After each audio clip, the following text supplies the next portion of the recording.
Lux presents Hollywood.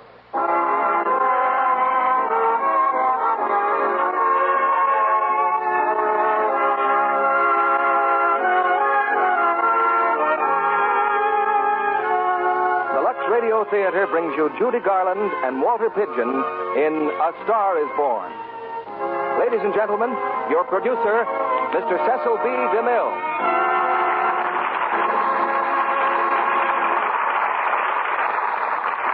Greetings from Hollywood, ladies and gentlemen.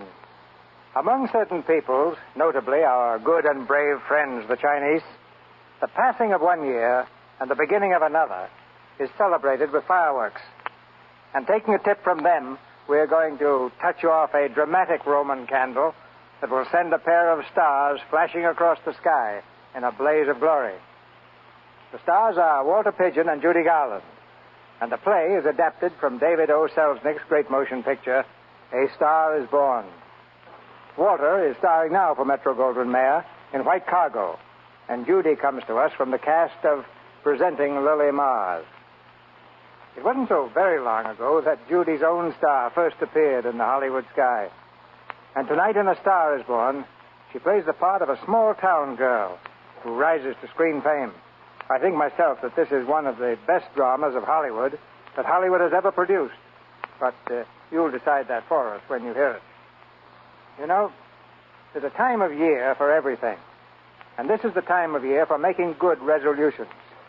I have one to suggest now for some of the ladies in this audience. Not all of them, or even a very large number, but just a few.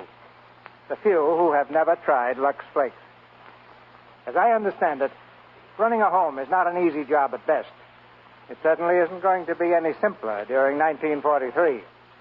And if you expect to make a lot of things last out the year, now is the time to begin taking care of them with Lux Flakes. That's one New Year's resolution you'll be glad to keep. Now our stars are on stage and the curtain rises for A Star is Born, with Judy Garland as Esther Blodgett and Walter Pigeon as Norman Maine. You're not an actress, Esther Blodgett. You're a North Dakota farm girl, and none too beautiful at that. And the sooner you stop dreaming about Hollywood and glamour girls and acting in pictures, the happier you're going to be. It's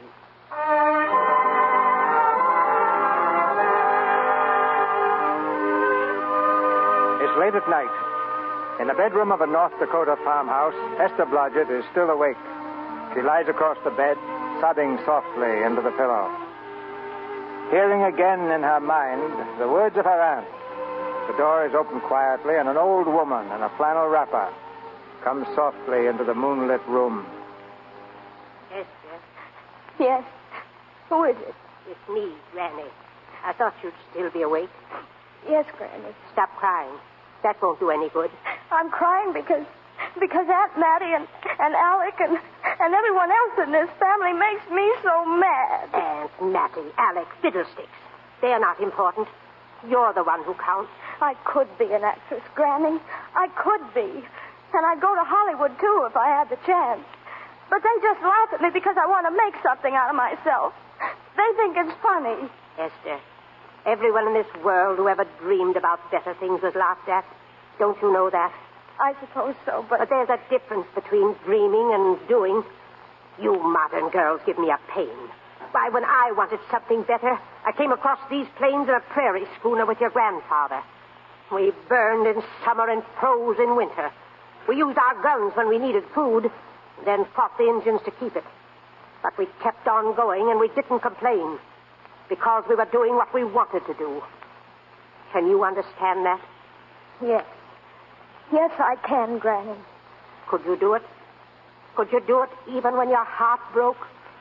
Because for every dream that you make come true, you pay the price in heartbreak. I'm not afraid, Granny. I'm not. All right, then. Here. Take this money and go to your Hollywood. Oh, no, I can't take your money, Granny. It's your savings. I haven't got anything to save up for, except my funeral. And now I don't believe I'm ever going to die. Oh, Granny, how can I ever thank you? By promising me that you'll never tell anybody where you got that money. I promise. If you ever do, I'll have you arrested for robbing me. Oh, Granny. Granny, darling.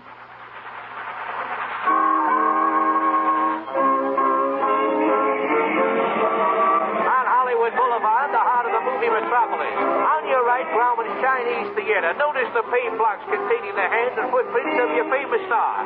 We'll make a short stop here so you can inspect them at your...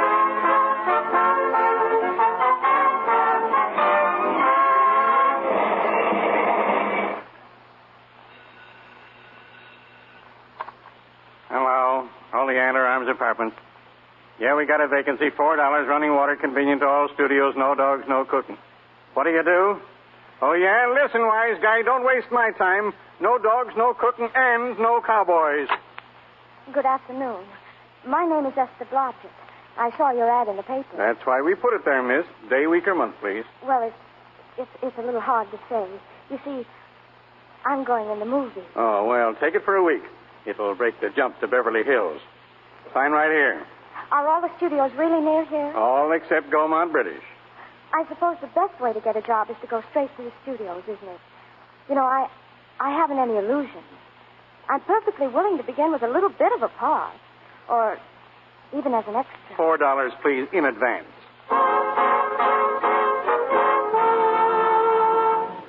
I beg your pardon. This is the central casting office, isn't it? Yes? Well, I'd like to register for extra work, please. To register? How long have you been in Hollywood? Well, it's nearly a month now. Well, you know, we have 12,416 extras registered with us now. That's 16 times as many as we can use each working day. We haven't put anyone on our register in over 2 years. Oh, I see. Come over here. I want to show you something. Try later. Try later. Those four girls operate our switchboard. Every time one of those little lights flashes, it's someone asking for a job. And every time a girl says try later, it means there isn't any job. We can't keep girls at the switchboard long. They go crazy. And every one of those little lights thought it was going to be a star. Do you still want to go into the movies? You know what your chances are? 1 in 100,000. I know, but maybe I'm that one.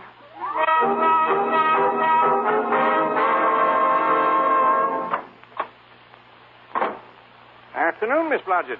Hello. Any phone calls for me today, Mr. Randall? Nope. I guess Sam Golden and Cecil DeMille are writing you letters instead. How was the luck today? There wasn't any. Maybe you don't go at it right. Well, if I haven't learned in 3 months, I guess I never will.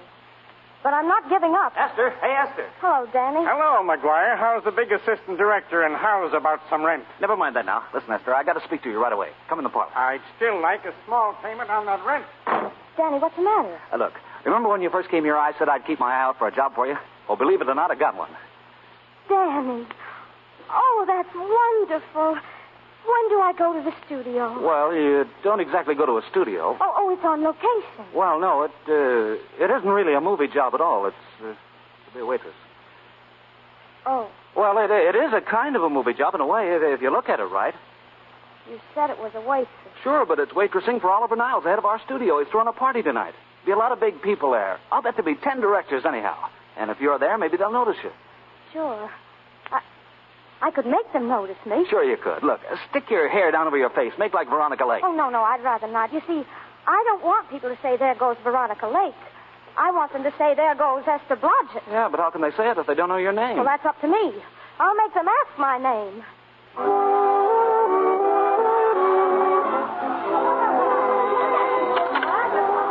Mr. Niles' residence. Good evening. Hello. Let me speak to Oliver Niles, and quick.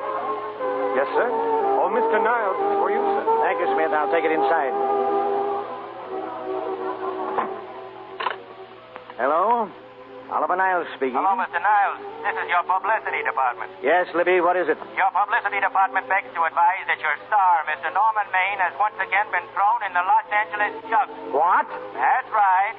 Mr. Norman Maine, America's Prince Charming, was apprehended driving down Wilshire Boulevard with his siren wide open. He explained to the local police that he was a tree surgeon on a maternity case. Where is he now? I bailed him out an hour ago. He ought to be up to your place any minute. Will this be in the papers, Libby? No, it won't be in the papers. But that's a nice, expensive hobby of yours, keeping Mr. Maine's informal entertainments out of the public press. Look, Libby, you better find him and bring him here. Hi, Oliver. Nice party. Never mind, Libby. He's here now. I'll call you back. What's the matter, Oliver? You look worried about something. Do I? Evidently you aren't. All right, Oliver. Go ahead and say it. I've got it coming to me. Don't make it any tougher on me, Norman. I don't want to stand here and preach. Take a look at my side of it. I'm trying to make pictures with you, but you don't realize. I know. The costs are going up and the grosses are going down. It isn't that so much. I just hate to see you go the way of so many others. You're a great star, Norman, but you're starting to fall apart. Oh, Oliver, stop it. First signs are always the same. Not being able to remember your lines. The cameraman trying to cover up your hangovers. All because you've got to have a good time every day, every night. I've warned you for a long time, Norman. Okay, Oliver.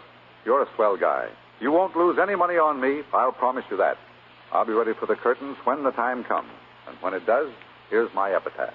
For amusement only. Come on, let's get back to the party. Will you have some hors d'oeuvres? Hors d'oeuvres, Mr. Maine? The caviar is very good. Oh, thanks. Oh, wait. Maybe I will. Very beautiful. I mean, very good. I've never seen you around here before. Well, I'm just working for the night. Hors d'oeuvres? Hey, don't go away. I'm starving. Oh, yes, sir. Now, let's see. Which one would you take? Well, they all look good, sir. Yeah, I believe I'll take caviar. Norman. Hello, Anita. Where have you been? Looking for you, mostly. Come on, I want to talk to you. Wait a second. Let's see. Caviar, anchovies, caviar... Take the tray away, please. Mr. Maine doesn't care for any more. Do you, Norman? No, Normie doesn't care for any more.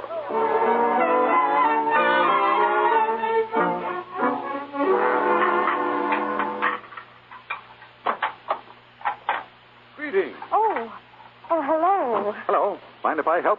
In the kitchen? Won't they miss you? Oh, no, they'll just look under the table, and when they see I'm not there, they'll forget the whole matter. What's your name? It's Esther Blodgett. My name's Maine. I know. Oh, what's so funny? Well, I was thinking about all your fans. How surprised they'd be if they could see you now, helping me put plates away. They don't know my finer side. They'd be pretty envious of me, meeting you in person this way. Tell me, are you disappointed? Yes, a little. Well, what do you know? Oh, now you've done it. You've broken one of the good plates. Ah, don't worry about it. Makes the room look lived in. Tell me, why are you disappointed in me? Well, I was sitting right behind you in the Hollywood Bowl that night you didn't want to be photographed, and you smashed the photographer's camera. Yes. Yes, I'm told I crept into many a heart that night. Oh, Mr. Maine, I'll never be able to explain this. 2 of them. You know something? You've got very pretty hair. You better get out of here. And a lovely mouth and a charming little smile. Oh, here you are. Anita, darling, come in. Come in. What are you doing in here, Norman? Who, me? Oh, I just wanted to be helpful. See? I see. Are you sure there was no other attraction? Well, it might be that old mania for putting plates away is coming back on me. Oh, Mr. Maine. Slippriest plates I ever saw. You know, it's rather odd that I always know where I can find you if there's a pretty girl around. It's not only odd, it's embarrassing. And we aren't married, darling. Not yet, anyway. You're being deliberately insulting, Norman. I've put up with you as long as I'm going to. Now, dear, don't lose your temper. Remember, we must try to keep the voice low. I know you'll excuse us if we go on with our work. Oh, please. Let me help. No, don't hit him. Here, put that plate down, Anita. Oh. Mr. Maine, get up, please. Oh, he's unconscious. Unconscious. Now see what you've done. Oliver, I didn't do anything. I didn't. Hey. Oh, I thought you were unconscious. Come on, help me up. Are you hurt? Well, no more than usual. Listen, the wolves are on us. Come on, we've got to get out of here. Oh, I can't. The dishes aren't finished. Oh, yes, they are. Watch. Oh! Come on.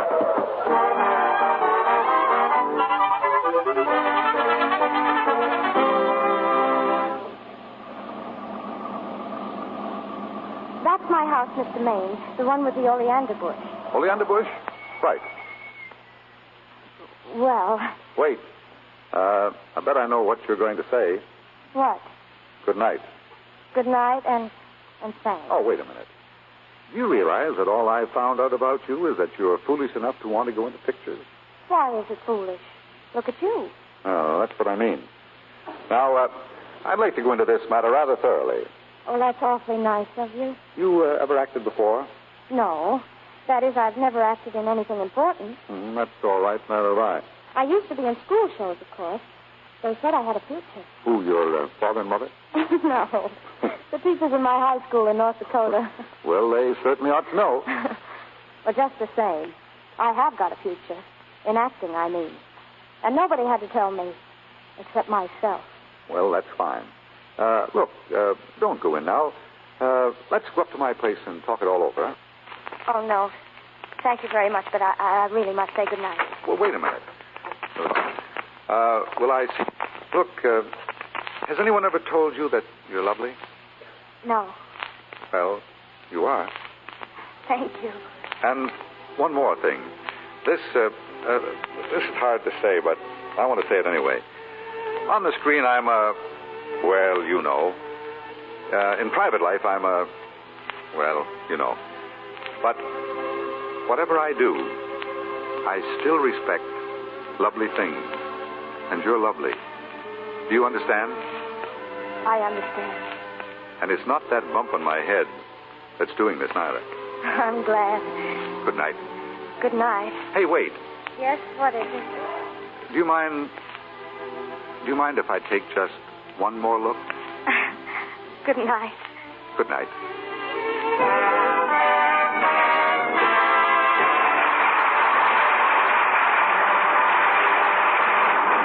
Walter Pigeon and Judy Garland will return for Act 2 of A Star is Born in just a moment. When you join hands on New Year's Eve and bow out the old year to the tune of Auld Lang Syne, will some such thought as this run through your mind? Oh, dear. I didn't realize my hands looked so bad. I really ought to do something about them. Doing something about them is really very easy. Much easier than many of you think. For you can get rid of that rough dishpan look while you're washing dishes. You don't have to buy expensive creams or lotions. All you have to do is to change from the strong soap that's causing the trouble to gentle Lux Flakes. Careful tests have proved that this is true. In these tests, many women whose hands were red and rough from strong dishwashing soaps changed to gentle Lux. Their hands improved in from 2 to 7 days, and soon they were soft and smooth and lovely again. These women used no creams and lotions on their hands. They just changed to Lux. You can make that change for less than a penny a day. Yes, that's all it costs to change dishpan hands to soft, smooth Lux hands. So tomorrow and the next day and throughout the new year, keep a big box of Lux Flakes on hand in your kitchen to save your hands. Now, our producer, Mr. DeMille. Act 2 of A Star is Born, starring Walter Pigeon as Norman Maine and Judy Garland as Esther Blodgett.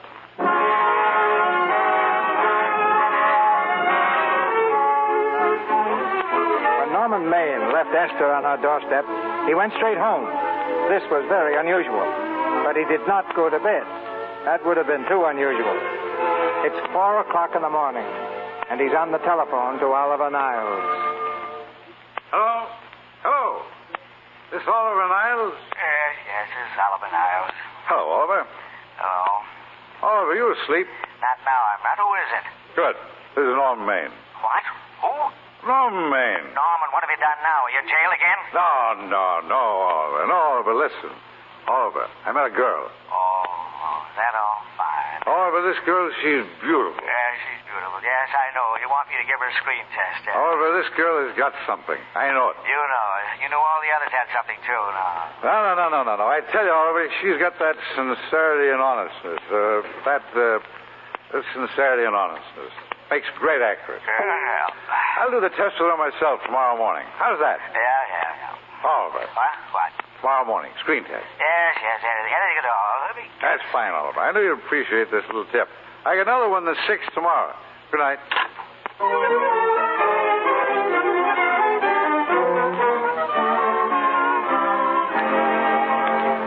All I know is some guy wants to speak to you. He's on the phone now. Hello? 4 o'clock in the morning. Fine time to call him. Hello? There doesn't seem to be anybody there. Well, all I know is some Hello? guy... Hello, who's this? Oh, hello. This is Norman Maine. Yes? Hi, Esther. How are you? Well, I'm all right, but... Listen, it's all fixed. What? It's all fixed. I'll fix it tonight. You fixed what? Didn't I tell you? Screen test. What did you say? Screen test. Tomorrow morning, 9 o'clock. Why? Oh, but wait. Oh. What's the matter? No. Bad news? Oh, no, it's just that I'm going to get up tomorrow morning. They're going to.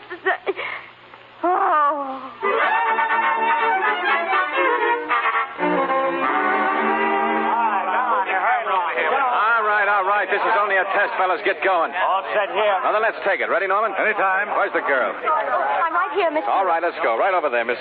What's your name? My name is Right Mr. there. That's the girl. That's it. Okay, Rudy, let's go. You'll know your name soon enough. The whole world's going to know it. Oh, I don't right? know. I'm so scared. Maybe I better not try it today. What do you think? Don't you think if I could wait until tomorrow, maybe... Come on. It's only a test. Only? Well, they all had to go through this. Hetty Lamar, Barbara Stanwyck, Myrna Loy, and now Esther Blodgett. All right, I'm ready. That's it. Quiet. Rolling. Give that long speech plenty of punch. Here. I'll try to. Test. Esther Blodgett. 42816. All right, Norman. You said you were going to stay. Have you changed your mind? Yes, I have. You're afraid, aren't you?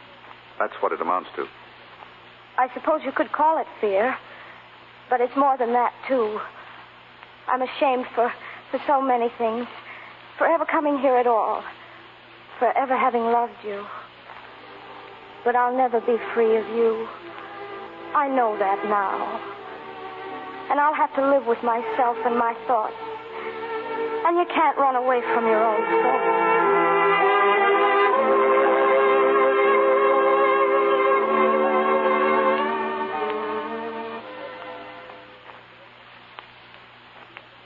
Sign right there, Miss Blodgett. Here, Mr. Niles? That's it. Thank you. Oh, thank you, Mr. Niles. I'm so glad you like the screen test. I may as well tell you that my whole organization thinks I've gone a little nuts to sign you, even at this figure. Maybe they're right. I hope they aren't. We won't know either way for a while, will we? You look like a nice girl. I think I'm going to like you. But that's not important. I think the public will like you. That is important. I know it is. We're going to change your name, of course. Esther Blodgett is, well, it's Esther Blodgett. You understand? Mm-hmm. From now on, your name is Lester. Vicky Lester. Vicky Lester. Vicky Lester. Oh, it's beautiful. We'll change your hair a little, too. You'll have to learn to walk all over again.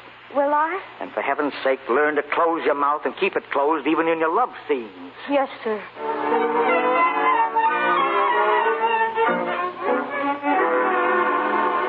Good evening, everybody. This is Billy Moon again, the Hollywood star chaser. These tired old eyes have again been glancing over the latest pipe dreams of the studio publicity departments, and I find ravishing items concerning a newcomer discovered by Oliver Niles. A new starlet, a Cinderella of the Rockies named Vicky Lester. This charmer, according to the publicity department, couldn't be more divine. But this reporter will lay 4-1 that she'll never be heard from again.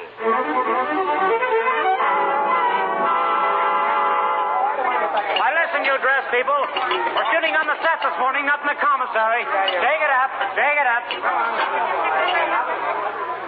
Morning, Mabel. Good morning, Mr. Maine. What'll it be this morning? The usual, Mabel. Orange juice and bicarbonate of soda. Make it 2 bicarbs. It was a very successful party last night. Acme Trucking Company. No, Mr. Smith is not in. Hello, Acme Trucking Company. Mr. Smith is not in. What goes on over there? Vicky Lester. She's rehearsing again. Bring that stuff over to her table, will you? Acme Trucking Company. Mr. Smith is not in. Acme. No, Smith ain't in. Acme Trucking Company. I'd like to speak to Mr. Smith. Oh, Mr. Smith isn't in. Oh, Norman. What's this between you and Smith, anyway? Well, I've got a part.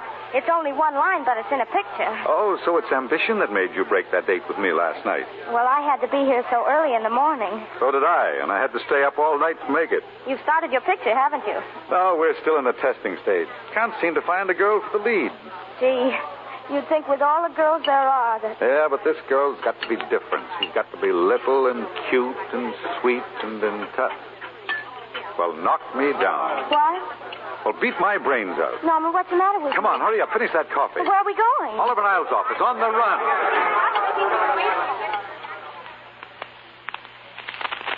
Oliver, it's the only anything to do. You've gone through the whole casting directory, haven't you? But look, I'll Norman. work day and night, Mr. Niles. I'll give it everything I've got. And I'll work with her, Oliver. I can be mean or nasty or anything you want, Mr. Niles. If she clicks, Oliver, you've got a star overnight. Well, what do you say? Okay, she's in. Esther! Oh. Esther! Esther! Wake up! Esther!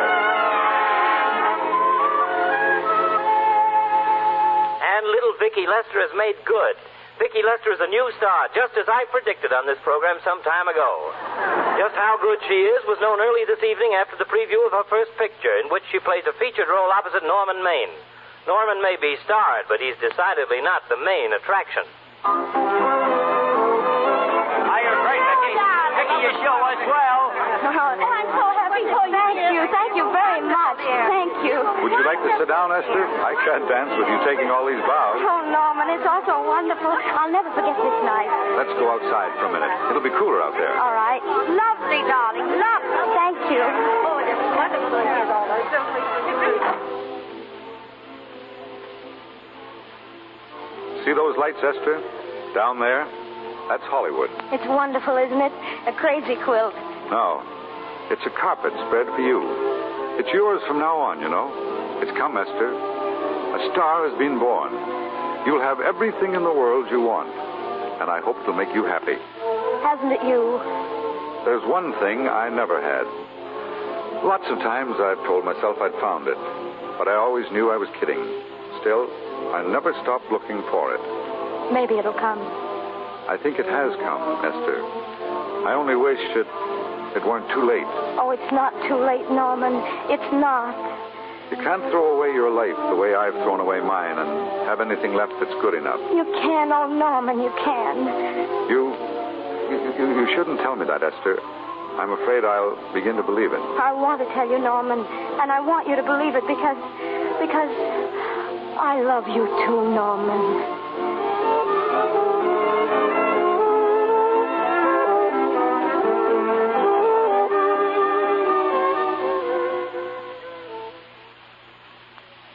I don't know. Maybe I'm not thinking fast enough this morning. What are you two trying to say? Just this, Oliver. We're going to get married. You're going to what? I guess you didn't read that line right, Norman. All right, I'll try it again. We're going to get married, Oliver. Both of us. Yes, to each other. What do you think of that? When? Where? We're going to elope in the conventional manner. What's the matter, Mr. Niles? He's trying to decide whether it's good for the studio. Is it, Mr. Niles? It is, and bless you, my children. When's it going to happen? Well, we thought we'd just sort of sneak out sometime. Oh, sure, but you mustn't hurt people's feelings. Matt Libby, for instance, he has a very sensitive nature. He'd feel offended if he didn't have a chance to congratulate you. Miss Horton send Libby in here. I've been trying to keep him out.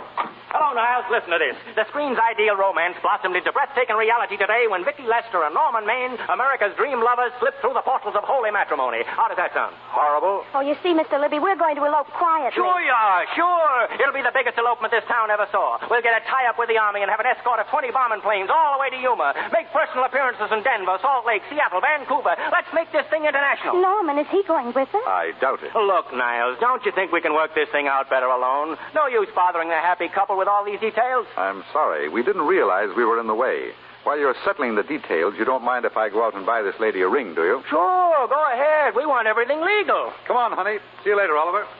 Yeah, now there's a charming match for you. Nice girl like Vicki and public nuisance number one. Norman's all right, Libby. If you pardon my pointing, Vicky's business is her own. Doesn't require any comments. I didn't comment. I just said it's a dirty shame. Just go ahead and plan the elopement. That's all that's required.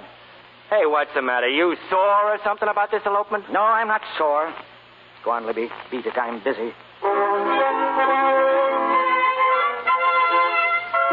Here's the Hollywood question mark for this week, folks.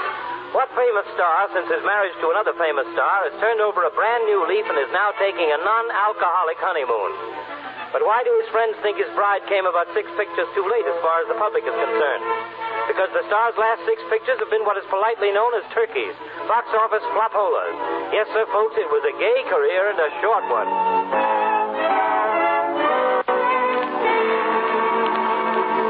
Norman, I just can't believe it yet. Would you mind telling me again very slowly?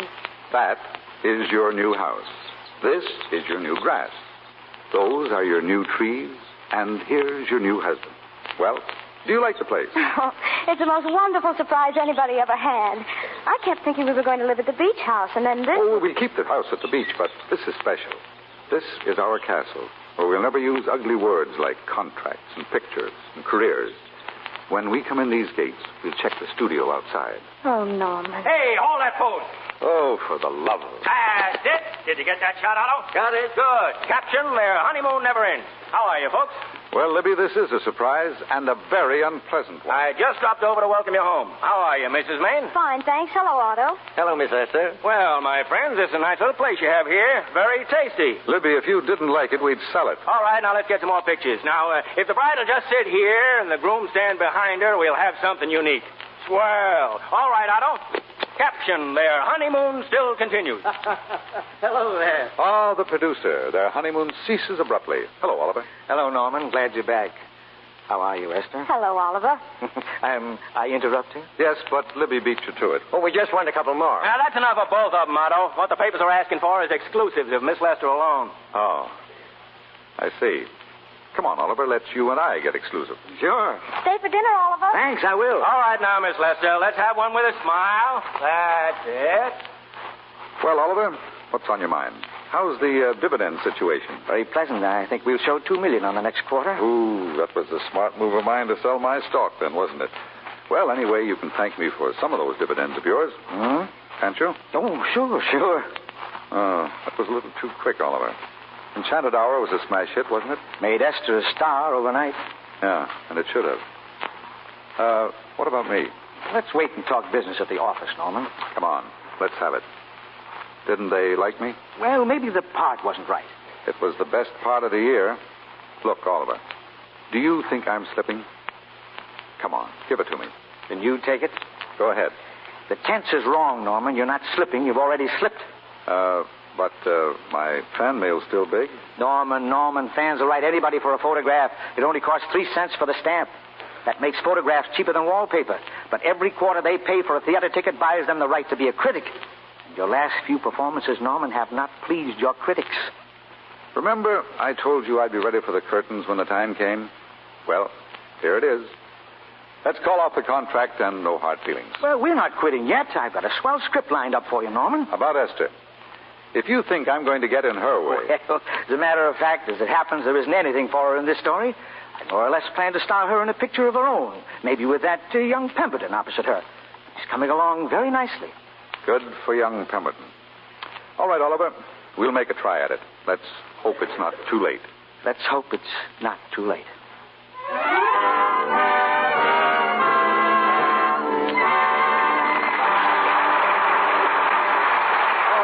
For station identification. This is the Columbia Broadcasting System.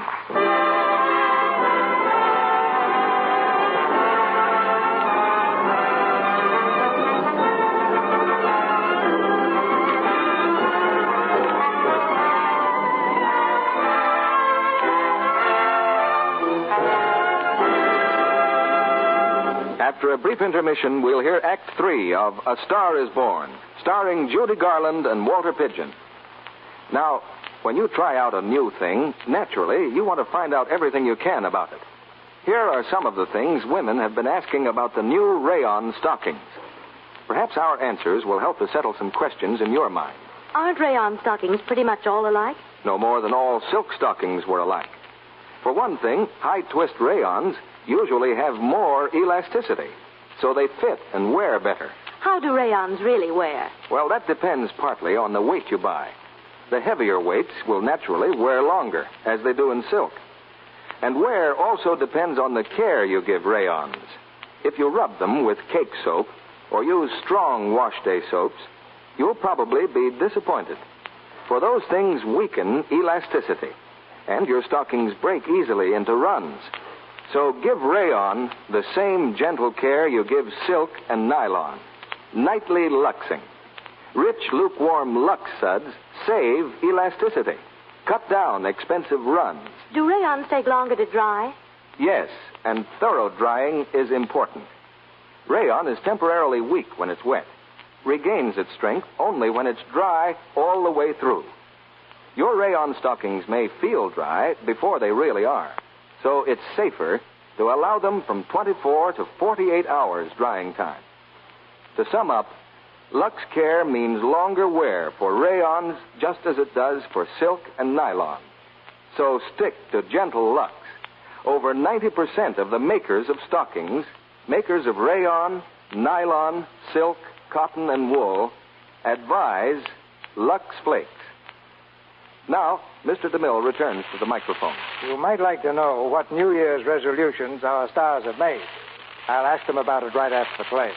But now here's Act 3 of A Star is Born, with Judy Garland and Walter Pigeon.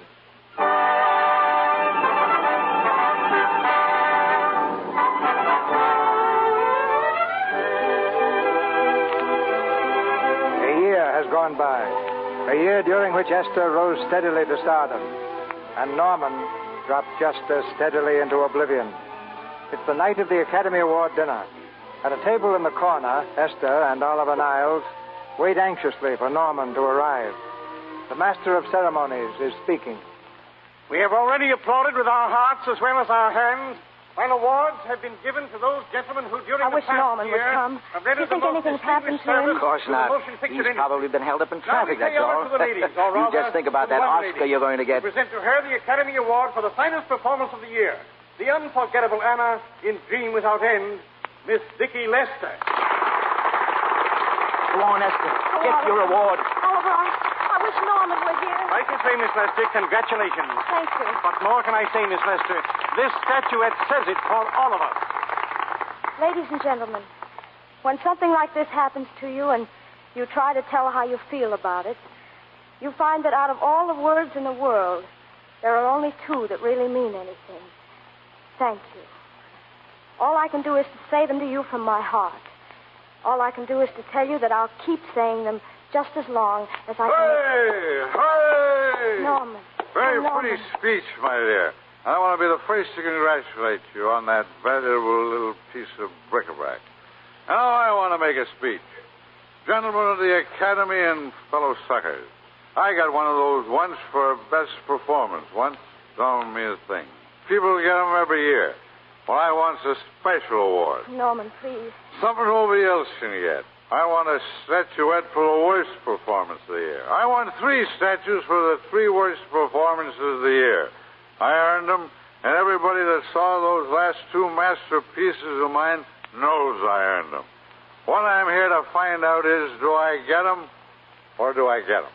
Answer yes or no. Music, quick. Answer yes or no. No. All right, Esther, I've got him. Come on, Norman, come over to the table. No. Hello, Vicky, dear. Allow me to congratulate you. You must be terribly proud and happy tonight. Norman, dear. Oh, Norman. Esther, what have I done? Somebody give me a drink.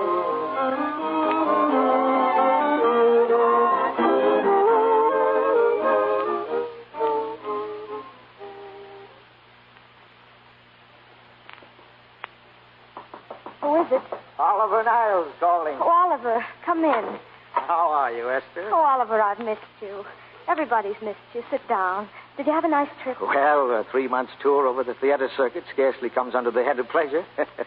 But the way they're screaming for your pictures all across the country. Miss Lester, if I may talk shop, you are a knockout. Thank you. That's good to hear, Oliver. You've been crying, haven't you? Yes, a little. Why? Oh, I guess maybe it's just nerves. I'm worried about this next picture, Oliver. You needn't be. I just saw the first week's shooting. You're headed for another Academy Award this year. Really? Oh, thanks. That's encouraging. How's Norman? Norman? Well, he's trying awfully hard, Oliver. Has he been... Is he all right? He's gone to a sanitarium. Sanitarium? Well, it was his own idea. You see, he really wants to stop drinking, and I think he could if... I know. If he had a chance to work again. Well, maybe we can fix it. Oh, Oliver, could you? Could you do that? I think so. Oh, thank you, Oliver. But he mustn't ever know I told you. He won't know, Vicky. And you mustn't worry, do you hear? I want you to be good in this picture. I'll try, Oliver. It's all I can do for you.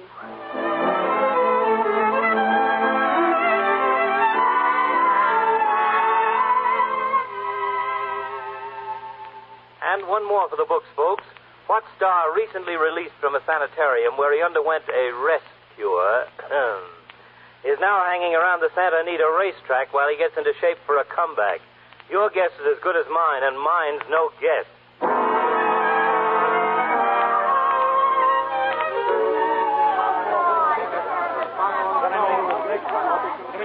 Hello, Charlie. Well, hello, Mr. Man.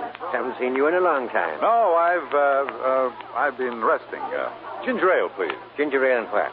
Ginger ale and ginger ale. Oh, new leaf, huh? A whole new book, Charlie. Pick it up, Charlie. Scotch and soda.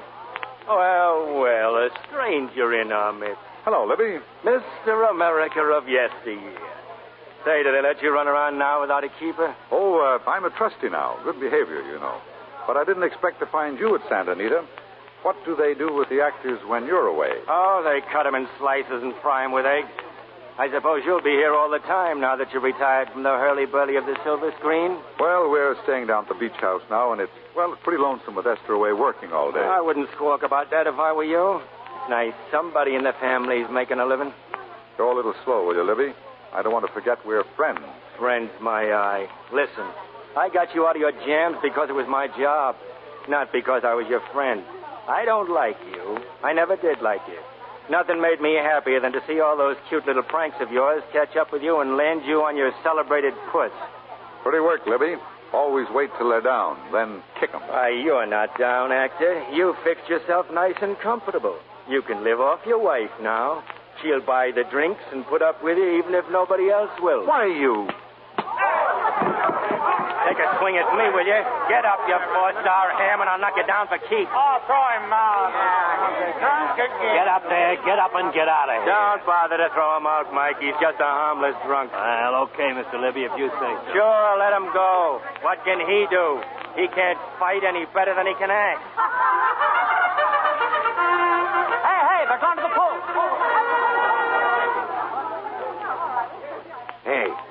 Hey, man. You okay? Yeah, I'm okay. Give me a scotch. Double.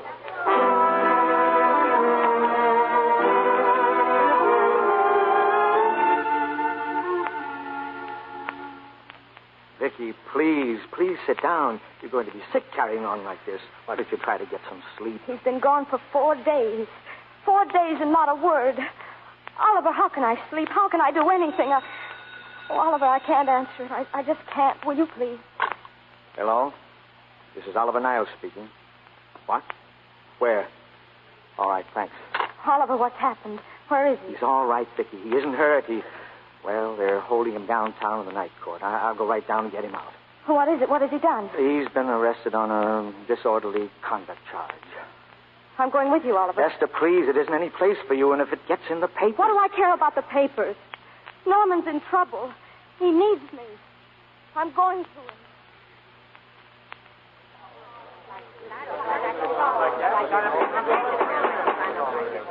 Next case, Alfred Hendrickson, known as Norman Maine. Where is he? Yeah. Drunk and disorderly. Crashed car into tree. Resisted arrest and injured one of arresting officers. How do you plead? Guilty?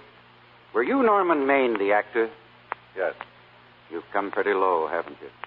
90 days in the city jail. Wait, please. Your Honor, I'm his wife. Yes, I recognize you, Miss Lester. Please, I promise you, Judge, this will never happen again. I'll be responsible for him if you'll just not send him there, please. You realize that this man, when drunk, is obviously a menace to public safety? Yes, You realize, too, the responsibility you would be assuming to the court and to the Commonwealth? I do.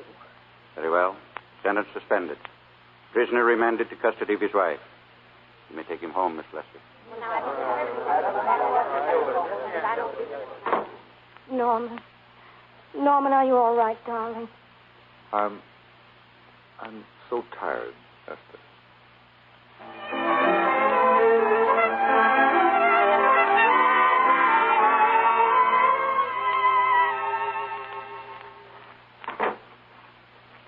How is he, Esther? Talk low. He's still asleep in there. That's the best thing for him. Oh, it's awful to see this happen to someone you love. And you know in your heart that it can't get any better. Do you still love him, Esther, or do you feel sorry for him? It's so hard to tell where one leaves off and the other begins. I only know that all I can do now is stay with him and try to help him. So will I. Between us, we'll take care of him, won't we? You're very fond of him, aren't you, Oliver? I'm very fond of both of you. I know. That's why I know you'll understand what I have to tell you. And I think that after what happened last night, you might know what it is. I can't do any more pictures, Oliver. I'm going away. For good. With Norman. Can't do that. You're at the peak of your success. You've worked too hard to get there. Yes, I've worked hard, Oliver. And what difference would it have made if you and Norman hadn't worked harder to get me there? No one can help people to careers. You made your own career. It's your whole life, Esther. Yes. That's what's been wrong. Oh, I've thought it all out. Maybe if I hadn't been away from him so much, things might have been different. What happened last night might never have happened at all. But it's too late to think of that now. But maybe it's not too late to go away with him and start over again somewhere. It's your life you're giving up. Yes. So I can try to give Norman back his. Can you honestly tell me I'm wrong? No, I can't honestly tell you that. There won't be any more Vicky Lester, Oliver. Goodbye, Vicky Lester. You were a swell girl. And good luck, Mrs. Norman Maine. Goodbye, Oliver. Thank you for everything.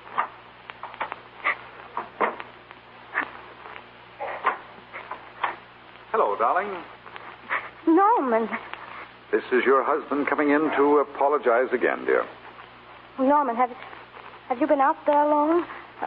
Oliver Niles was here. Yes, I know. I thought he would be. You're looking very sad, darling. What other troubles have you got? None. I was just playing a little scene with myself. Now, look. I'm just coming out of the jitters, and you're just going into them. This is a swell household. Isn't it? I tell you what we'll do. I'll promise to brace up if you'll go on the wagon. Well, I guess I have been drinking too much. Do you know what I'm going to do? I'm going to be an athlete. Gee. You mean with great big muscles and everything? Roughly speaking, yes. You're going to join the YMCA? No. That costs too much. I'm going wading in the Pacific. Now? Sure. Oh, well, you won't go out too far, darling. Will you? A little water once in a while wouldn't hurt me anyway. Crazy. Well, if you don't mind, I'll be running along. Could you have a hot toddy? Some hot soup for me when I come back? Some hot soup. And I'll make the sandwiches. Oh, Norman, do you have to? Give me a kiss, darling. All right. Don't be long. I won't. Oh, darling. Yes? Do you mind if I take just one more look? Norman. So long, sweet.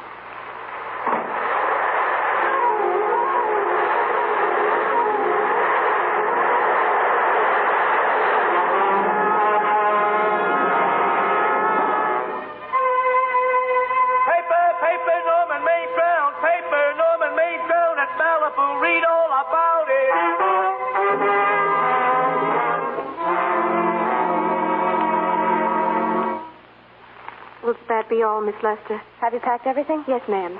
The bags, the trunks, everything. Then have the car brought around. Don't tell me I can't see her. I'm her grandmother. Esther. Granny. Oh, Granny, darling, I'm so glad to see you. What made you come? I know when I'm needed. Here, girl, get out, please. I want to talk to my granddaughter. Yes, ma'am. I got here as quickly as I could. Oh, but I was going home. I sent you a wire yesterday. Sit down. Is it true that you're going to quit the movies? I never want to hear of them again. What are you running away from, child? I'm not running away. It's just that I can't go on. My heart isn't in it anymore. Once I told you, if you get what you want, you might have to give your heart in exchange. And I said I was willing. Well, I was. I've proved it. I've given my heart, Granny. Yes, you made a bargain, and now you're whining over it. I wouldn't be very proud of myself if I were you. I'm not. It's just that I got so much more than I bargained for, Granny. More success, more fame, more happiness, and so much more unhappiness. It's all come so quickly, Granny. I've lived a whole lifetime in a few short years. And when Norman died, something died in me, too. My life is over, Granny. There's no reason for it now. And I can't go on any longer. I just can't. You've got to. Tragedy is a test of courage, Esther. I never knew Norman Maine. He was sweet to me in the letter he wrote when you were married. He said that you told him how much I meant to you. But I know how much you must have meant to him. And I can't believe that wherever he is, Esther, he is very proud, knowing that all that his love did for you was to make you a quitter. The car's ready, Miss Lester. You'll have to go now to make the train. Put the car back in the garage. We're going to stay.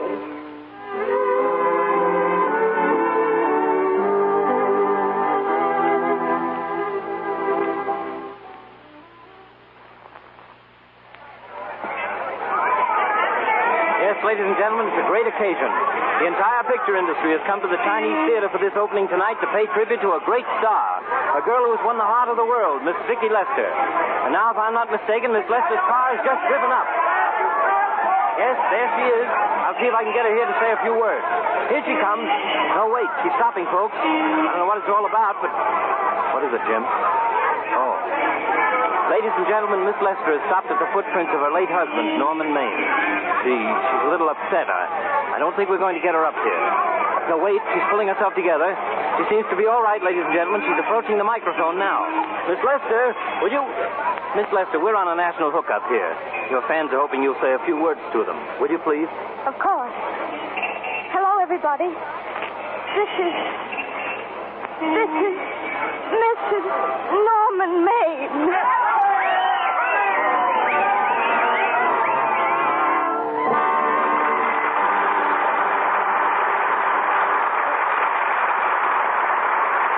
Before our stars return for their curtain call, here's an interesting thing I read about Hollywood the other day. More than 1,000 ways of saving vital materials are being used in movie making today.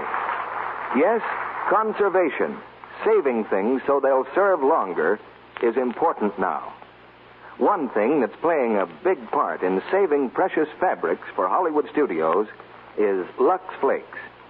Leading motion picture studios use gentle Lux for all their washable costumes, so they'll stay fresh and unfaded longer and keep their true colors before the camera. Now, you can well believe that in times like these, the studios choose the care they know is really safe. Women know, too, from their actual experience, that Lux Flakes are wonderfully gentle, safe for everything safe in plain water. With gentle Lux care, there's no cake soap rubbing, no harmful alkali to injure fabrics or colors. So your dresses, blouses, sweaters, the children's clothes, your nice household linens will last longer, wear better when you Lux them. In your conservation program for 1943, make this your motto. Don't trust to luck, trust to Lux. Now, here's Mr. DeMille and our stars. If ever a performance deserved a curtain call, it's A Star is Born. And here are the two stars responsible, Judy Garland and Walter Pigeon. Made any New Year resolutions yet, Judy? Sure. More bonds, less butter. Can't go wrong on that. What's yours, Walter? Well, for one thing, I'm cutting down on conversation. And I'm going to try to get other people to do the same thing. Of course, that may get me into trouble. I suppose you mean conversation about the war, Walter. Yes, it's all summed up in one slogan, Judy. Careless talk costs lives. Or if you like it even shorter, zip your lip. On little bits of military information. Yes, that's the way modern espionage works. It's like a gigantic news-gathering agency piecing together hundreds of seemingly unrelated facts. No more beautiful blonde spies? Well, I haven't seen one recently, Judy, even in pictures. Well, how do you figure not talking is going to get you in trouble, Walter? Well, from now on, Judy, when somebody says to me, my brother is sailing tonight, they just gave him a tropical sun helmet, I'm going to suggest that it's dangerous talk and might sink that brother's ship if heard by the wrong people. I may be sticking my neck out, but it's for a good cause. If everybody joins that crusade, Walter, the enemy agents will starve to death. Good luck with it. I have one question, CB. No military information involved. What's your play next week? Well, it's quite military, Walter, because next week our play is the Metro-Goldwyn-Mayer hit, The Bugle Sound. Ah. And our stars will be Wallace Beery and Marjorie Rambo. The Bugle Sounds is a story of a rugged old cavalry sergeant whose regiment is being mechanized. But mechanizing Wallace Beery is a man-sized job for any army. So don't miss this drama of adventure in tanks and jeeps next Monday night. Well, with two swell players like Wally Beery and Marjorie Rambo, you're sure to have a great show, Mr. DeMille. Good night. Good night, CB. Good night. Star is Born with a blessed event for us. This coming week, we turn the page on a new year. 1943 holds nothing but promise. The promise of a clean page. The record that will be written there 1 year from today will be what we make it. We will have only ourselves to praise or blame. The man on the fighting front, the man and the girl in the machine gun factory, the farmer in his wheat field, all have a personal part in making the history of this year. And when the day of victory comes, as it must, they can all say, this day is mine.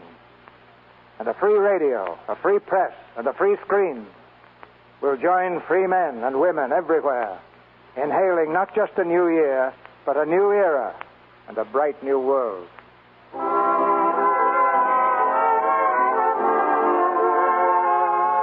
And now, for old time's sake and for new time's sake, our sponsors, the makers of Lux Flakes and Lux Toilet Soap, send their wishes of good fortune and a safe return home to the hundreds of their employees, both men and women, who are now in the armed services, and to all men and women in our country's service, wherever they may be.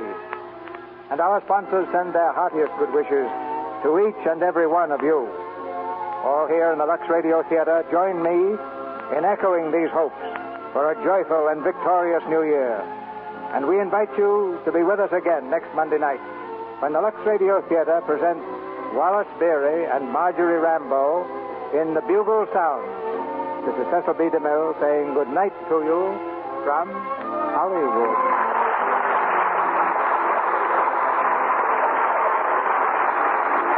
Heard in tonight's play were Leo Cleary as Oliver Niles, Charles Steele as Libby, Verna Felton as Granny, Arthur Q. Bryan as Moon, and Francis Robinson, Fred Mackay, Jane Morgan, Eddie Marr, Norman Field, Bruce Payne, Graham Denton, Arthur Gilmore, Griff Barnett, and Jane Bierce. Our music was directed by Louis Silvers. And this is your announcer, John M. Kennedy, reminding you to tune in next Monday night to hear Wallace Beery and Marjorie Rambo in The Bugle Sound. Free. Yes, absolutely free. A sample of Vims, the new low-cost vitamin mineral tablets. Ladies, if you haven't tried yet Vims, now's the time. Just send your name and address to this station. You'll soon receive a free sample of Vims. Remember, write to this station. Ask for your free Vims today. This is the Columbia Broadcasting System.